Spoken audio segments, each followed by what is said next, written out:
Prvi današnji ambient vas bo presenetil, kajti ni na trdnih tleh. Les se uporablja tudi v sodobni navtiki, predvsem na palubi in pri notranji opremi. Tehnologija obdelave lesa je zelo razvita, kar omogoča številne oblikovalske možnosti in tako les s svojo toplino in ekskluzivnostjo blesti tudi v vseh prostorih lepotice, ki nas je gostila na svojem krovu. A prepoznate tale kraj v ozadju?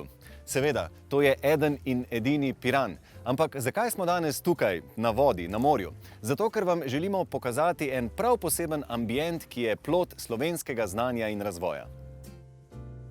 Mr. Zinchenko, hello. Hello. So please tell us about the concept of responsible boating. At the company, we use smart design and high technology. And we combine together. We use most modern technology for vacuum infusion.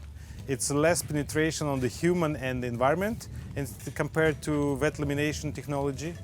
And we try to be most innovative, even if we use regular diesel engines. We try to find the best on the performance and more green engine on the line.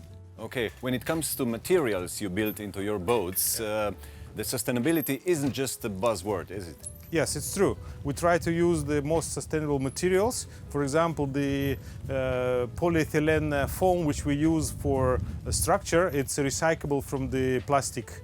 And we use a lot of natural material which you can recycle after. And we supply with the boat, each boat we supply the biodegradable the garbage bags and the eco-friendly cleaning materials as well. Explain us please how you design with wood, how you implement wood in your interior. First of all, on this boat we use Italian designer Marco Casali, which are very famous on the mega yachts, and we find a way how to integrate the smart approach for ergonomic and the design and also the materials. So we use not special kind of or simple material, we use one of the best, which could be afterwards recycled as well. Gospod Smolej, povejte nam prosim, kje vse se danes les uporablja pri navtiki oziroma pri gradnji plovil? Danes se les uporablja v navtiki predvsem za notranjo opremo plovil, nekaj masivnega lesa pa se uporablja tudi za zunanjo opremo plovil. Za izjemo v preteklosti so bile večinoma plovil izdelane iz lesa, lahko rečemo od 95 do skoraj 100%. Na kaj mora biti človek pozoren, ko gre za notranjo opremo plovila? Pozoren je treba biti predvsem na obstojnost lesa, na te vremenske vplive, ki so, rečemo temu, na morju še dosti bolj izraziti, kot rečemo na celinskem delu. To je predvsem odpornost na sol, to vlažnost. In to je treba tudi razmišljati, ko gre za notranje prostore nekega plovila, ne? V določeni meri, ja, ni pa to zdaj bistvenega pomena, da bi material prilagajali temu. Tako da se uporablja se vezana plošča, ali pa, ki je oplemenitena s furnirjem, lahko pa tudi masiven les. Zunaj je pa les najbolj izpostavljen res hudim vremenskim vplivom, UV žarki, vlaga, sol. Kateri les je za tukaj najbolj primeren? Tako je, zunaj je les zelo izpostavljen tem vremenskim vplivom, tako da se zunaj uporablja predvsem masivna tekovina, ki je v našem primeru pridobljena na plantažah, tako da ne ogrožamo teh raznih pragozdov. Katere vrste lesa pa so za notranjo opremo najbolj primerne? Trenutno je zelo modern tik, kot je že od nekdaj tik modern, potem se uporablja beli hrast in orih, so zdaj trenutno ena izmed najbolj popularnih lesov. Je teža faktor, moramo biti pozorni, tale miza je masivna, ne? Ta miza konkretno je masivna, ja, hrastova. Rečemo, pri motornih plovilih teža ni tako pomemben faktor, kot rečemo pri jadrnicah oziroma tekmovalnih barkah. Okay, I see the solar panels for additional electrical energy on the boat.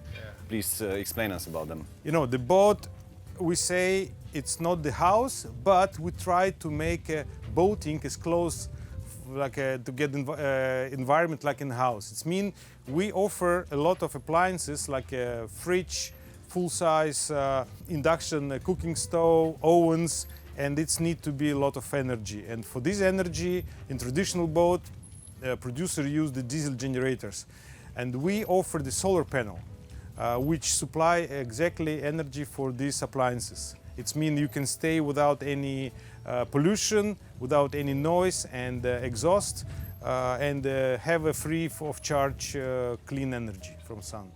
Tell us about the company. So, is it our own Slovenian development and so on? The first time I came in Slovenia in 2006, and I was met with a company which belongs to Jahta on the time, and I became dealer of shipment and Greenline later. And I have enough time to be with the shipyard, and afterwards when they have difficulties, I have a chance to take over and restart production. Because for my point of view, it was nothing wrong with the product and production. And we continue with the J&J Design, a Slovenian company, which are most successful design bureau in the world. And we continue with them, and we still get the success. We have awards, we have sales, which go around the world, not only in Europe. Please explain us about that particular boat, about the cabins, about the interior. Yeah, this is the new boat. We launched this in last year, and so far for the year we made around 30 units of this boat. And the new concept of this boat, it's two cabin. The master cabin in the middle, on the full beam of the boat, and the second cabin is on the bow. We try to minimize compromises. It means we give a similar place for two families or two friends or one family and the kids. They have very large and comfortable compartments. Please explain us about your sailing around the world and how you, after 7 years or something, explored and find Slovenia. You know, we start with my wife the journey, and the target was to go around the world and try to find a place where we'd like to stay.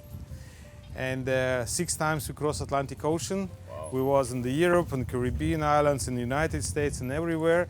And finally, she wake me up in the morning and say, Vladimir, I think ocean is enough. I want to have a garden.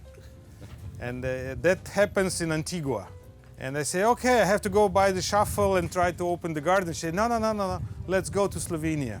You know, after 7 years, we find this country is nice, beautiful, location, language, kitchen, all the combination, and the people as well, you know. And we decide to come to Slovenia, and now our house is here.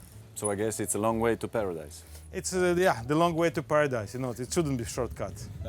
Yeah, you have to deserve, yeah, you're right.